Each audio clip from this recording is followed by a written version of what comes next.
Wake up! It's the Saturday Morning Podcast. Let mom and dad sleep in and come back with me to the 80s. Let's grab a bowl of Golden Puffs or Apple Cinnamon Cheerios and flip on the tube. I've got the TV guide and hours of nothing to do. My name is Chris, and I love all the Saturday morning cartoons. When I was a kid, I lived for Saturday mornings. Now that I'm an adult, I want to relive all those great shows and see where they came from. Let's take a deep dive back to the 80s and see what's waiting. Rewind!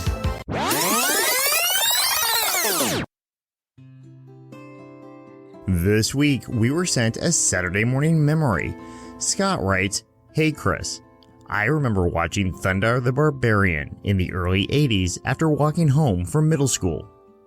I was always fascinated by the asteroid passing between the Earth and the Moon, which split the Moon in half and caused the catastrophic destruction of the Earth. I don't remember being frightened or warped by the images or trying to destroy my neighbors with light swords or bows and arrows. I guess we had more sense back then. Anyways, kudos to your excellent podcast, and I eagerly await each episode like I'm going to sleep on Friday, waiting for Saturday morning so I can watch cartoons again. Keep up the good work, Scott." Well, thank you, Scott, for taking the time to write and for all your kind words about the podcast. You know, I really enjoy knowing that people anticipate the show and look forward to it. I too remember what it was like to hurry home after school on a Friday, knowing that the next 2 days were all mine. Saturday morning was one of my favorite places to be in the 80s, and, like Scott, I can remember wondering what my favorite characters were going to be up to. There was a certain peace in binge watching my favorite shows. It helped to recharge the batteries just to have downtime. And along the way, maybe we learned a lesson or two about reading from O.G. Readmore, or good nutrition from Timer, who hankered for a hunk of cheese. In emergencies, we learned to remain cool-headed from Betty White and Michael J. Fox on One to Grow On. Saturday morning was the place where we learned about the movies coming to the theaters, and the toys coming to Toys R Us. The commercials were the best place to help us choose what cereal we wanted Mom to get at the store, based on the best toy inside, of course. In short, Saturday morning was a great place to be. And if I can help others to find just the smallest spark of what once was, well, I will have done my job. If anyone else would like to share their Saturday morning memories, please send them to satmornpod@hotmail.com. Now, on to Saturday Supercade. Be sure to stick around for a minute or two when the show is over. That's where we'll be recognizing our patrons.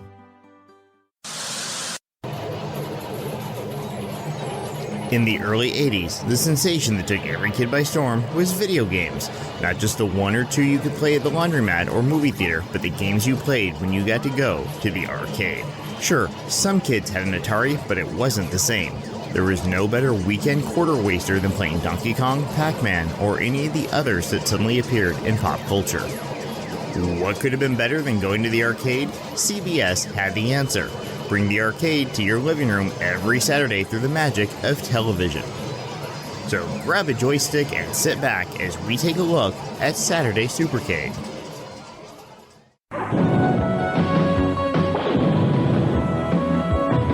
It's Saturday Supercade, gather round, we'll get your video friends together.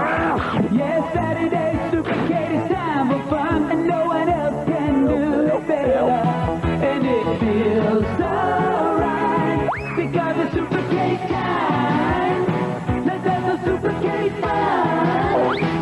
Yes, it's Supercade time. Let's have some Supercade fun, fun, fun. Come on to Supercade time. Join all the Supercade fun. Yes, it's Supercade time. Let's have some Supercade fun, fun, fun. Come on to Supercade time. Join all the Supercade fun. Let's have some Supercade time. Saturday Supercade.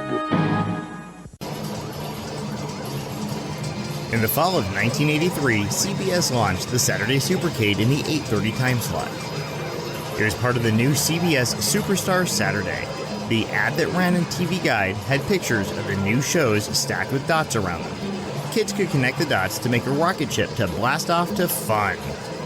The new shows included The Biscuits, Dungeons & Dragons, The Charlie Brown and Snoopy Show, Benji, Zax and the Alien Prince, as well as The Dukes, which had premiered in the spring of 1983. The show originated at Ruby Spears, the production company who had previously produced Thunder the Barbarian in 1980 and Jackie Gold and Action Jack in 1981. There's a surprising lack of information about where the show came from. If I had to guess, I would assume it came about to capitalize on the video game craze and to rival ABC's Pac-Man. Packy and Friends premiered the year before and came back for a second and final season in 1983. The timing of the show seems to confirm that. CBS set Supercade in the 8:30 time slot, which is where Pac-Man was in 1982. The Yellow Pellet Gobbler would now air in the 9:30 slot directly after Supercade had run its course. As a video game nerd in the 80s, this would be an ideal way to see all the shows based on the arcade. This would be especially true if you didn't own a VCR. Saturday Supercade consisted of well-known arcade characters from Nintendo, Sega, Gottlieb, and Activision. We were introduced to Frogger and Friends as the title Frog worked as a journalist. Donkey Kong escaped from the circus, followed an underformed Mario and niece Pauline chasing after the Rogue Kong. Adventurer Pitfall Harry took his niece Rhonda and the cowardly mountain lion Quick Claw on travels around the world. Donkey Kong Jr. followed DK's offspring on his own adventures, trying to live up to his dad's reputation and trying to find the old man. Alternating weeks saw Q*bert joining the cast as a way to introduce even more gaming characters to the mix. Having come from video games where the story might not have been that important, the creators at Ruby Spears needed to flesh out the world of the properties they were tasked with. The mythos and the characters we would later embrace with Donkey Kong and Mario were far different here. Then again, they are true to the world of the Donkey Kong video game of 1981. Just 2 years after the release of the game, it's almost a miracle that Mario isn't still named Jumpman or Mr. Video. In the Donkey Kong universe, the idea of Diddy Kong, Cranky, and the rest was still a decade in the future. There was no swamp to call home. What we got on Saturday morning CBS was a fleshed out world that was more glamorous than an 8-bit game could provide. Looking back, it's a fascinating time capsule of how the networks tried to get their piece of the video game craze without producing a video game. If these characters caught on, there would be no end to the merchandise they could appear on. Having 5 segments meant that there were 5 franchises that could flood into KB Toys and Toys R Us. While the characters were there on an artistic level, Ruby Spears needed the perfect cast to bring them to life.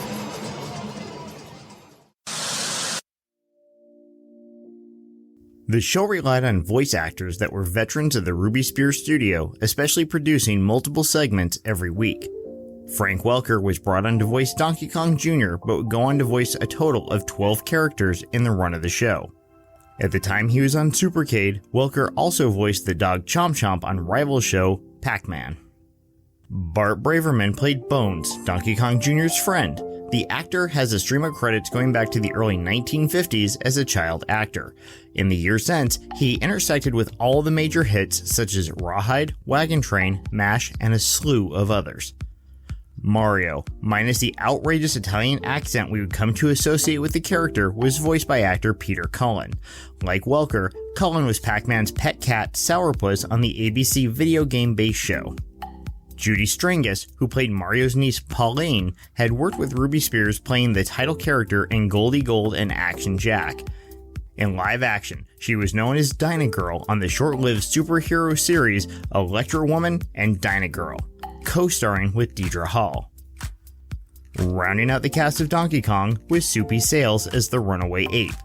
Sales may be best remembered as the host of the Soupy Sales Show, a long-running children's series known for its use of pies to the face. The show, of course, is remembered for a 1965 stunt where Sales addressed the watching kids and told them to go to their parents' room and find funny green pieces of paper with pictures of US presidents and send them to Sales, and the children obeyed. Others in the cast of Pitfall and Frogger included Bob Sarlatti from Trollkins as Frogger. B.J. Ward from G.I. Joe played Frogger's girlfriend, Fanny. The Pitfall cast included Robert Ridgely from Thunder the Barbarian, Noel North from the 1976 horror film Carrie, and Kenneth Mars, a semi-regular in Mel Brooks movies, played the cowardly mountain lion Quick Claw.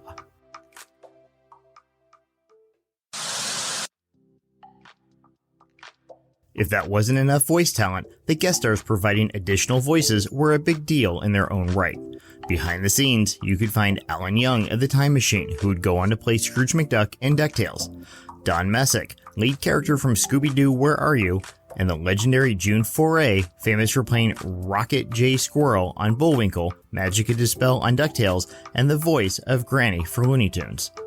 With this talent on board, CBS premiered an all-star cartoon based on the most beloved arcade hits of the day. Get your quarters ready, because after these messages, we'll take a trip back to the premiere of Saturday Supercade.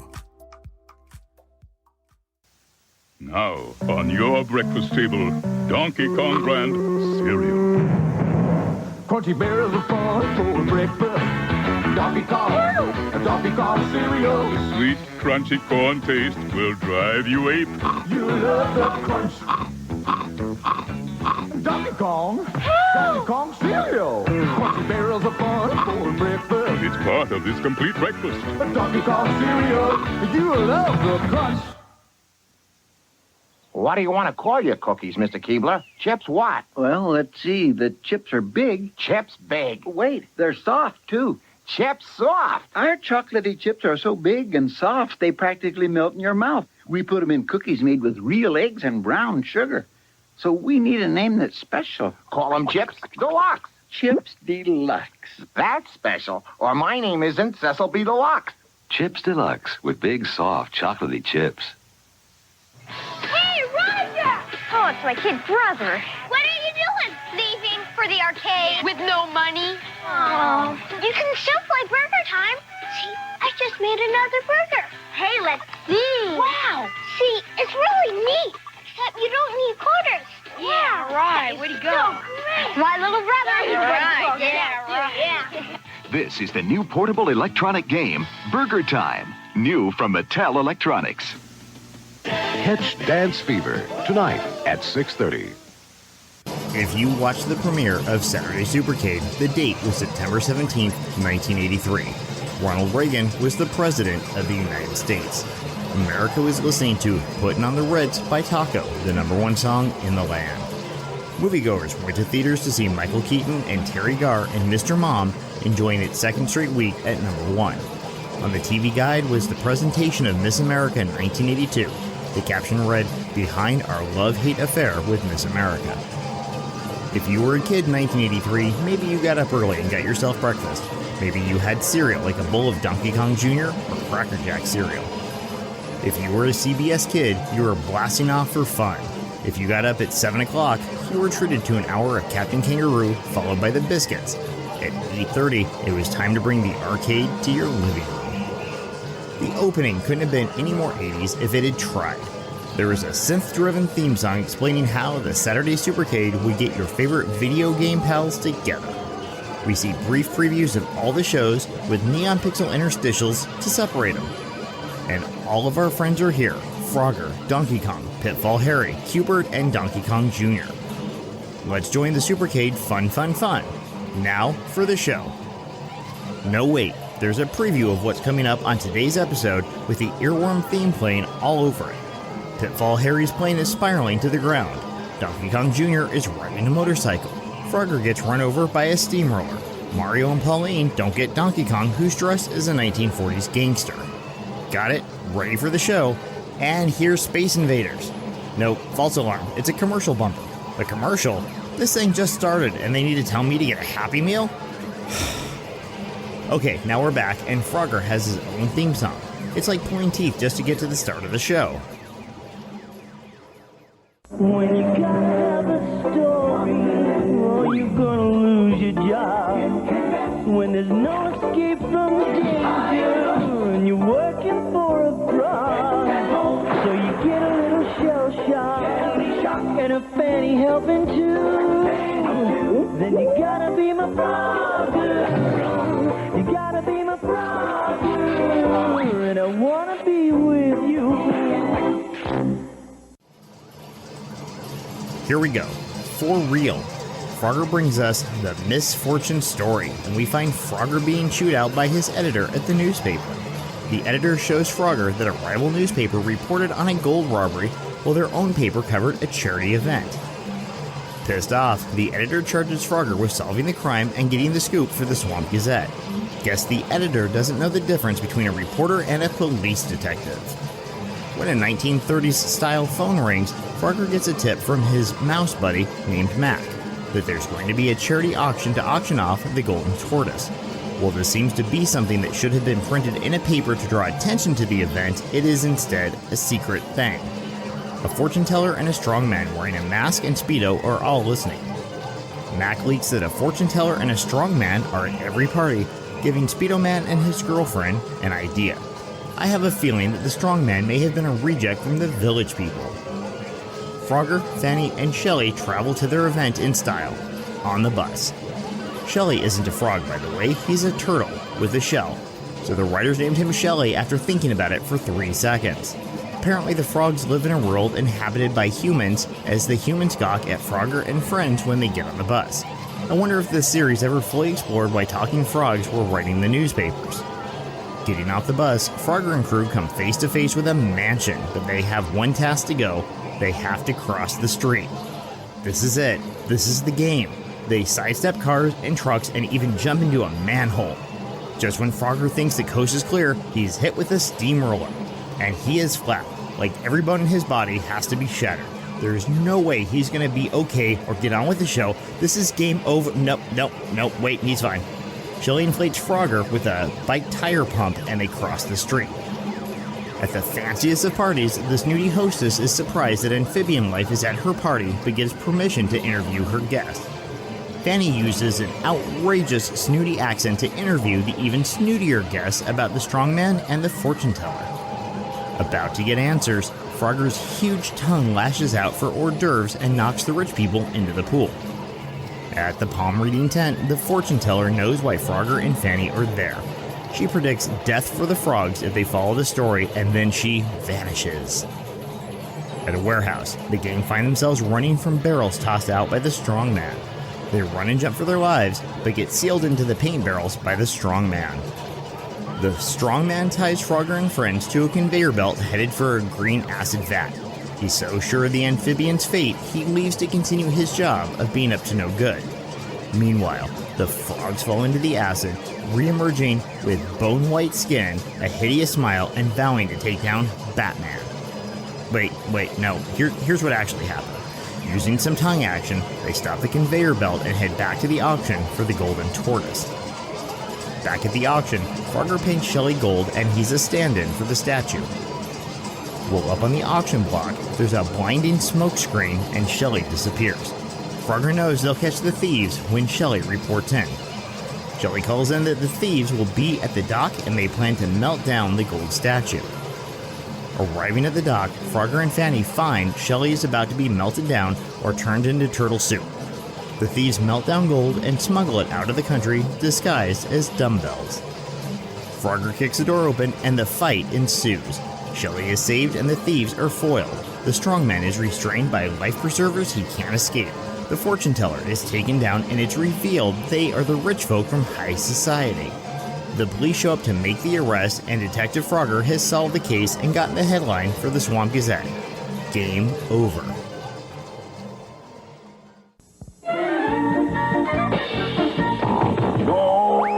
Donkey Kong!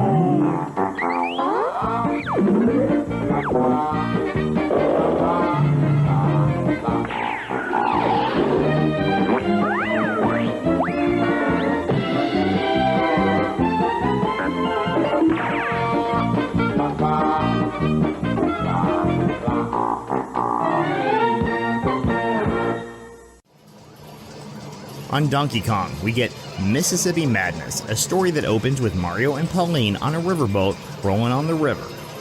Mario has drawn plans for a Donkey Kong trap that takes its cues from the board game Mousetrap. Colonel Culpepper, channeling Tom Wolf's white suit and Foghorn Leghorn's dialect, shows off pictures of the Emerald of the East to his girlfriend. They need a stooge to help steal it. Enter Donkey Kong, and Mario and Pauline, who are trying to get DK back to the circus he fled from. Mario tries to chase down the ape but gets barrels thrown at him. I have to wonder why Mario chases after an ape with a butterfly net that couldn't hold his prey. Why isn't Mario packing a taser or something? Anyways, Mario chases DK, DK foils Mario, monkey business ensues. Yeah, I said it. I said monkey business. Donkey Kong runs into Colonel Culpepper, who introduces him to Belle, a blonde woman, the type Donkey Kong likes to kidnap. Using Belle as enticement, Donkey Kong steals the emerald for her. The ape seems like a people pleaser, so all this checks out. While Mario and Pauline search for DK in the French Quarter, they duck into the museum to see the emerald, and they find Donkey Kong stealing it. Pauline demands that he put the stone back, and the guards suddenly realize what's happening.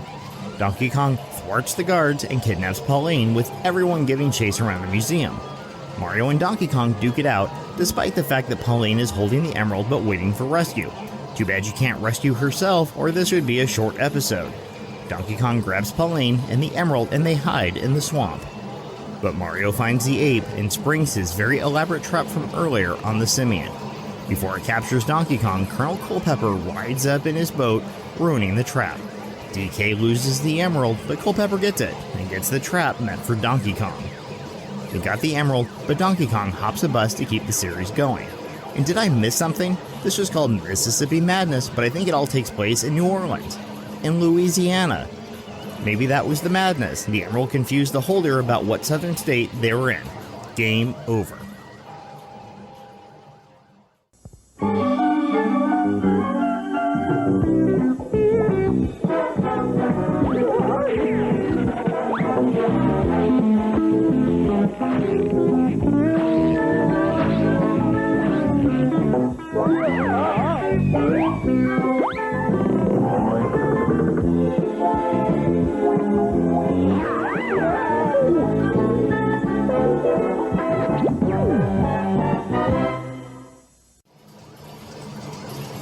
Pitfall opens with a montage of adventures for Pitfall Harry, Niece Rhonda, and Mountain Lion Quick Claw.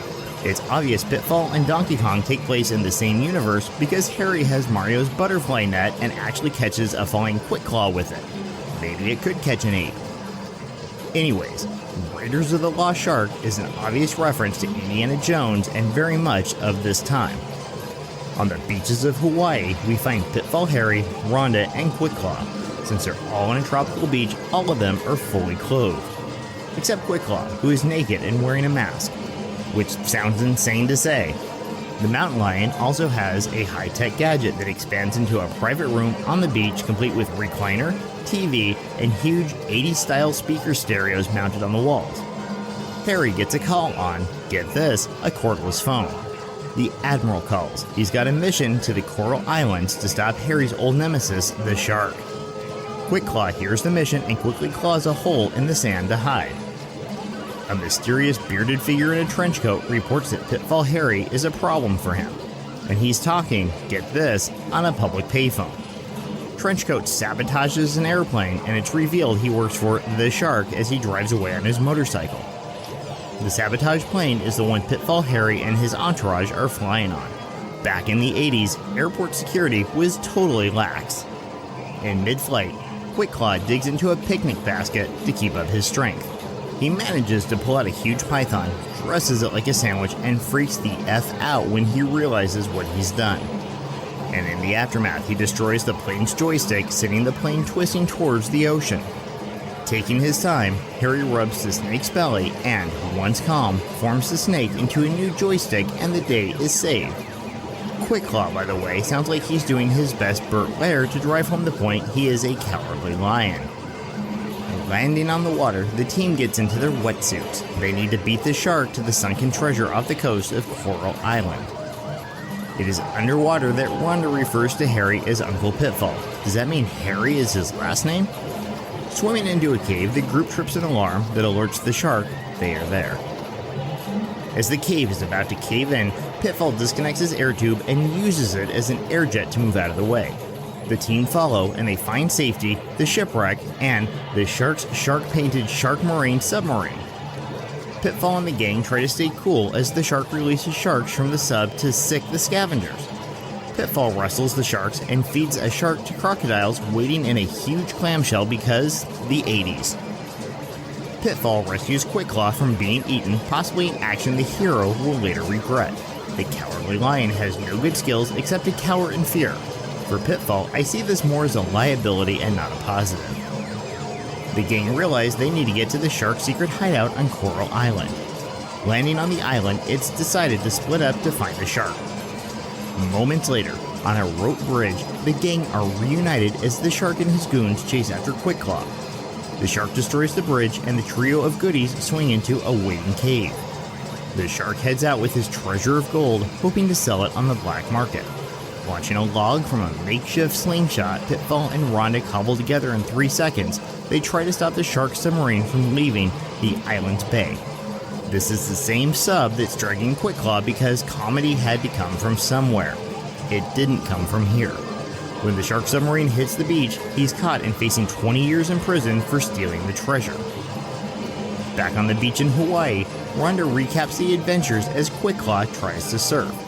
A tsunami-sized wave throws the lion out of the ocean and hurtled into downtown Hawaii. Game over.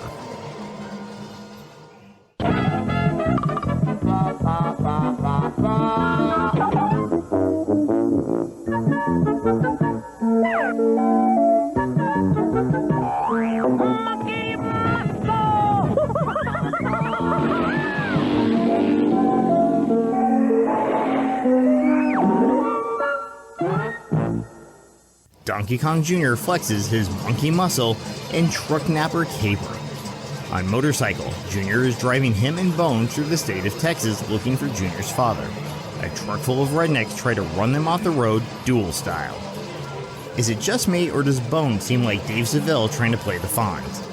At a truck stop, 10-year-old Jenny offers her mechanical skills to fix the motorcycle. Her dad is the best trucker in all of Texas, and Jr. shares his dad is the biggest ape in the world. This is some kind of weird dad measuring contest or something. Oh yeah, and the evil rednecks are there in the middle of it all, lounging on their pickup truck. The rednecks see that Jenny's dad has a high-tech truck and they're going to steal it. They tie up Jenny's dad, toss him into his own truck, and split. Jr. vows to get him back using, in his words, monkey muscle. The trio give chase on Jr.'s motorcycle. I notice a theme on this show. They all have trios: Frogger, Shelly, and Fanny, Pitfall, Harry, Rhonda, and Quick Claw. Even Mario and Pauline teamed up with Donkey Kong to defeat Colonel Culpepper. 3 must have been the magic number for CBS. Jr. and Bones find the truck nappers' hideout in the bottom of the canyon. They've stolen several trucks and are holding the drivers hostage in trucker prison. Jr. and Bones rush into the camp and try to rescue the truckers. Bones finds himself in trouble with the biggest redneck but runs straight into the others, and now it's 5 against 1. Jr. uses pine needles to make a fake mustache and swings into action to rescue Bones. Jr. says him and Bones are also truck nappers who want to join the gang. They're told to steal Turnpike Tex's truck. Turnpike Tex, of course, is the meanest trucker in all of Texas, meaner than a Texas tornado. Jr.'s plan is to play along until the police come, but if Jr. and Bones are stealing trucks with the truck nappers, aren't they also truck nappers? Wouldn't the police just arrest them? This is the type of plan that only a young talking ape who's escaped from the circus and trying to find his dad could have thought up. At Turnpike Tex's Texas truck stop, we find Tex, and he's huge. He's got a Bluto beard and is arm wrestling another trucker. All Jr. and Bones have to do is get Tex's keys and drive away in the truck, and they'll be in the gang. Jr. challenges Tex to arm wrestling, no doubt to show off his monkey muscle. Jr. uses monkey toes to snatch the keys and rips off Tex's pants. They've got the keys and steal the truck and head back to the truck nappers' hideout. Back at the hideout, Jr. has a plan. He'll hide in the trailer and Bones will lure the gang over. Giving the signal, Jr. will bust out of the trailer, slamming the door of the trailer into the rednecks' faces. Bones lures the gang back to the trailer with the promise of loot. Giving the signal, Jr. bursts out of the truck, accidentally knocks down Bones, and ties him up. Bones hops over to another semi and bonks it, sending it down a hill and towards a cliff. This is the truck with all the drivers in it, and it's teetering on a cliff, cliffhanger style. Are any of the truck drivers named Cliff? We'll never know. Cheers. Jr. climbs a tree monkey style, throws a monkey lasso over the truck's cab, and uses monkey muscle to pull the semi away from the brink. No wonder he could beat Turnpike Tex at arm wrestling.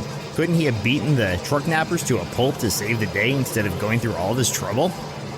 Now that the drivers are safe, Junior focuses on the truck nappers. Picking up a boulder, he punches holes into it and lobs it like a bowling ball. He knocks over the truck nappers and also tears down trees from the forest, causing a tree avalanche and destroying the truck nappers' hideout. Jenny is reunited with her dad. The truck nappers are in jail. The streets are safe again. Jenny offers a heartfelt thanks for saving her old man, and they drive away. Junior and Bones are now free to drive down the road to next week's adventure. Game over.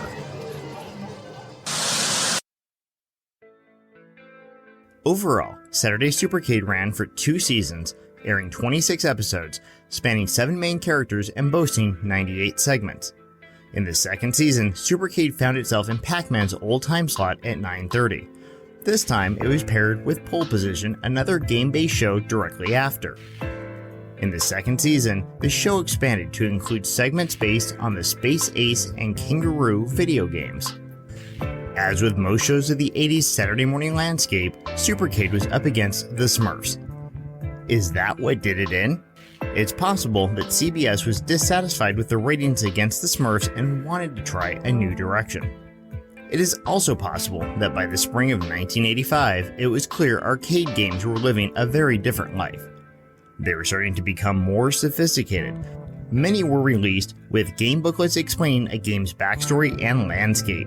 The video game companies were drafting their own cartoon artwork to satisfy gamers, taking away from the Saturday morning shows. Not to mention that in the wake of the video game fallout of 1983, gaming companies were rebuilding to keep their brand alive. By the time the 1985 fall shows were premiering, Nintendo's NES home console was about to arrive.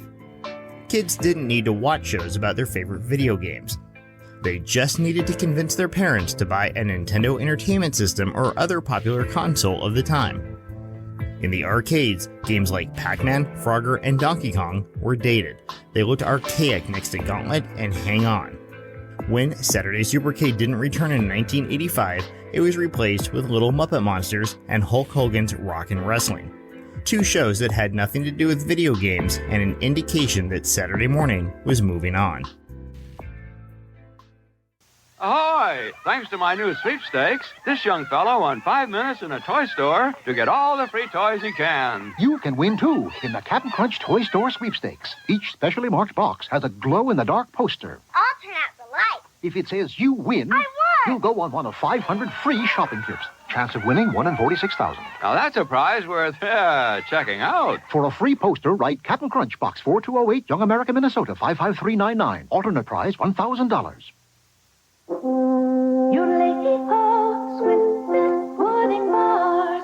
Hi, I'm Swiss Miss, and I'd like to introduce my pudding bars. Pudding? They're made with real Swiss Miss pudding frozen on a stick, so they're very creamy and very delicious and very, hard to keep around. My new pudding bars come in chocolate, vanilla, and my special chocolate toffee-coated bars.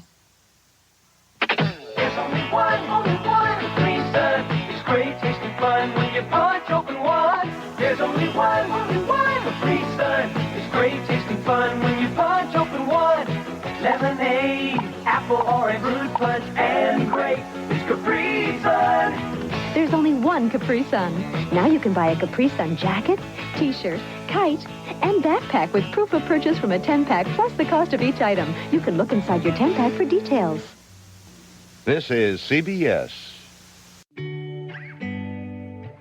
After Saturday Supercade went off the air, the actors continued to work for Ruby Spears, Hanna-Barbera, and any studio who needed solid voice talent. The Space Ace segments of Season 2 would appear sporadically on Boomerang and Toonami as filler. The segment itself boasted the talent of Nancy Cartwright, then known as Daphne Gilfin on The Snorks. But Cartwright would go on to a career-defining role on The Simpsons playing perpetual 10-year-old Bart. When Ruby Spears was purchased by Warner Brothers in 1991, they acquired the rights to Saturday Supercade, or at least part of it. MCA TV owns the distribution rights to the Donkey Kong and Donkey Kong Jr. segments. It was announced several years ago that Warner wanted to release Supercade to DVD as part of their manufacturer-on-demand service, but it never materialized. It looks like Columbia Studios owns Q*bert, while Hanna-Barbera holds the rights to Space Ace. With all the jumble of copyrights and hurt feelings, it's doubtful Supercade will ever come home in a professional format. YouTube hosts a variety of clips, including entire VHS-ripped episodes with the original commercials still intact. The legacy Supercade has is fairly minor. It was one of the many shows in the 80s to bring video games to life. It was the first time we heard Mario speak on TV, but certainly not the last. Peter Cullen voiced the Ape Chaser, but will perhaps be best remembered as voicing Optimus Prime in The Transformers soon after Supercade was done. The Donkey Kong family lives on in various Nintendo games and is part of their long-term brand. Frogger has been revived for a whole new generation via a plug-and-play TV system that allows the user to experience the original game. Pitfall receives several sequels and, if game creator David Crane can find the funds, may get a spiritual successor one day. Mario of Super Mario fame is the signature character for Nintendo and has never left the gaming scene. Of all the characters on Supercade, Mario is the most enduring and has had the most success on TV. Mario cartoon series have cropped up over the years as a tie-in when Nintendo was releasing a new game. The Mario Brothers have received the big screen treatment, but we don't need to talk about that.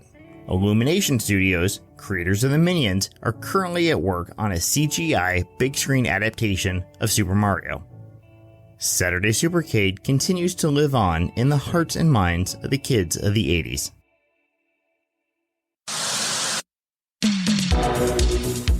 If you go to patreon.com/SaturdayMorn, you'll find a page where you can help to support the Saturday Morning Podcast.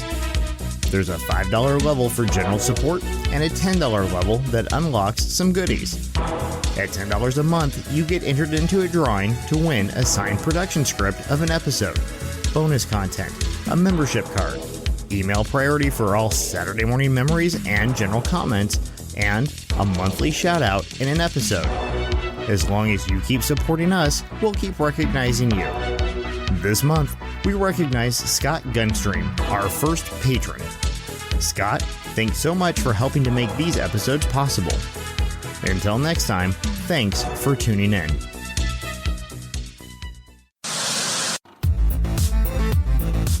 Thank you for joining us at the Saturday Morning Podcast. If you like what you hear, please subscribe and leave a 5-star review wherever you get your episodes. If you'd like to drop us a line, please write to satmornpod@hotmail.com. You can follow us on Twitter and Instagram at satmornpod. If you'd like to support us to create more of these things, find us at patreon.com/SaturdayMorn. Supporters will get extra content and a chance to win behind-the-scenes prizes and given email priority. Do you have any vintage Saturday morning memories? Email your story and we could read it on the next episode.